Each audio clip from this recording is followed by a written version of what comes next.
Welcome to The Big Picture with Katrina Fulcher-Rude and Ani Castilla-Earls, where they discuss how research in speech-language pathology can be implemented in daily clinical practice.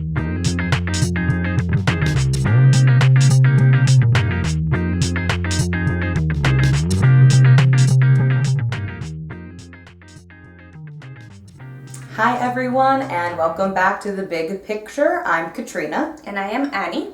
And today we are filming from Ani's home here in Houston, Texas. Yes, so Katrina is visiting me this week because we are analyzing a set of data that we have for a couple of research projects that we are that we have currently going on.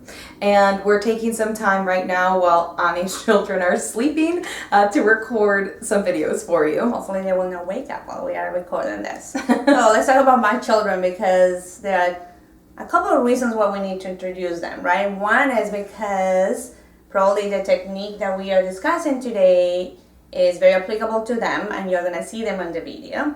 Two is because my children are bilingual.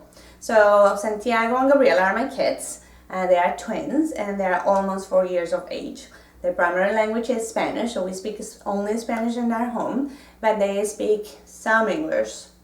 Not too bad. I'm surprised how they have learned English, even though we are not speaking any English at home. Still from the park, from watching some TV, from some interaction. From interacting with me? From interacting with you. Because I don't speak Spanish. Correct, that type of thing. So they are also, their English, I think their English, someone will classify them as limited English proficiency.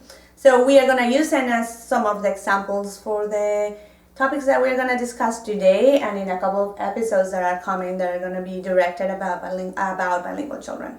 And you mentioned at the beginning that one of the reasons we're talking about Gabriela and Santiago is because this is an intervention technique that you can use with younger children who might be having some difficulty with some grammar and grammatical structures. Either they're still emerging or they just haven't quite mastered some of those grammatical markers. So what's that intervention technique that we're talking about today? So today we're talking about sentence recast. And so, Ani, why don't you provide a definition about what is sentence recast? So I'm going to leave all the research terms back in the article, and we're going to try to talk about this very directed to you. So sentence recast is a way for you to respond to a child's utterance, right? So the child has to produce something, and then you recast that sentence back. That sentence should be a completely grammatical sentence that hopefully contains some of the targets that you have in your language intervention.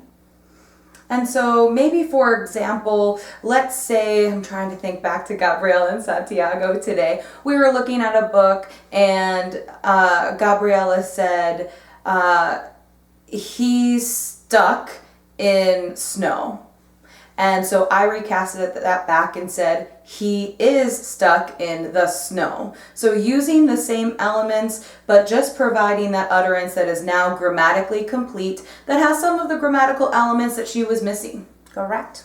And so we know that sentence recast has two types of approach. One where you are correcting the child, what you just said, and another approach when you know that the child needs to, you target a specific structure, so when appropriate, using the same words that the child is using, you produce an utterance with that target. So for example, if you are targeting the present progressive, right, and the child says, she eats food, then you can say, yes, she is eating food, you are right? Just because you are using the same tense, but targeting exactly the present progressive. So in that case, it wasn't corrective. The child produced a grammatical sentence, but you're using the target. And so, Ani, what I think would be really great here is if we actually show a video of myself with Gabriela and Santiago so that you guys can actually get some more examples about sentence recast and how they're used during a storybook reading task. What happens at Clifford's inside the boot? He's sliding down. He's sliding down the hill. And now he's trapped again. He's trapped again. He's trapped in the snow. He can hardly see. What about these people? Ice skating. They are ice skating. Ice skating. Have you been ice skating? Ice skating. You want to go ice skating? Me too. Ice skating is fun. Yeah. You tell me, what's happening? A snowball so big. They're making a snowball, and it's so big.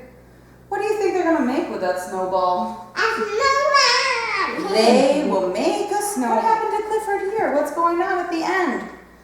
He's eating chocolate milk. He's drinking chocolate milk. Looks like there's steam coming off it like it's hot chocolate. Yeah. When do you guys drink hot chocolate? When it was night, it was cold. You drink hot chocolate when it's nighttime and it's cold. We hope that you found those clips helpful to start giving you some more concrete, realistic examples of sentence recast. I have to say that when Ani brought up that idea, I was a little nervous to do it. I wasn't quite sure that I would be the premier model that would be able to show you the best examples. But what Ani pointed out is that this is something that is pretty intuitive, and I was already naturally doing this with Gabriela and Santiago. So that's a really another great feature of this this intervention technique, is that it is intuitive and you can train other individuals to use it. So what other people do you think would benefit from learning how to use sentence recast? So the research has shown that we can train parents and that parents can be effective facilitators of sentence recast. We know that parents need to use at least 1.3 sentence recasts per minute to show effectiveness, right? And they found that when the sentence recast was used less than one time every 2 minutes, then it wasn't as effective. So yes, parents can be trained to do this. We also were discussing about training teachers and training the aide in the classroom, which is someone that sometimes tends to spend more time on one-on-one with the children. And you were just kind of alluding to some research that we have about sentence recast. And of course, everything that we provide you with, we want to let you know that it is scientifically based and that there is research evidence to support it. So what did this meta-analysis that we're linking for you in the bottom, what does this really say to support sentence recast? Yeah, so this video is based on a meta-analysis that we are reviewing. It was a meta-analysis that was published this year in 2015. One of my really good friends is one of the authors, so maybe that I had a specific interest, Amanda Van Horne, Owen's Van Horne. And what is interesting about the meta-analysis is that they found significant effects for the intervention in comparison with not treatment or in comparison with other treatments. So they investigated the effects of sentence recast either by itself or as part of a treatment plan. Right? And they found that when sentence recast is used, children can improve up to 1 standard deviation. So between 0.6 and 1 standard deviation after they are provided with intervention, including sentence recast. Remember some of the measures that they improve? They improved on MLU. The mean length of utterances is longer. They also improved on specific morphological endings that were targeted. And then we also know that they are more grammatically correct, especially for those that are being targeted. And that's great. So Ani, what is the big picture? The big picture is sentence recast is an easy tool to use with younger children. It's very intuitive to use and you can train parents to use it. And more importantly, not only is it easy to use, right? It's a feasible tool to use because it's something you can do within your therapy time. It doesn't have to be the only tool. It could be one of the tools that you use, but more importantly has enough research behind to support their clinical use.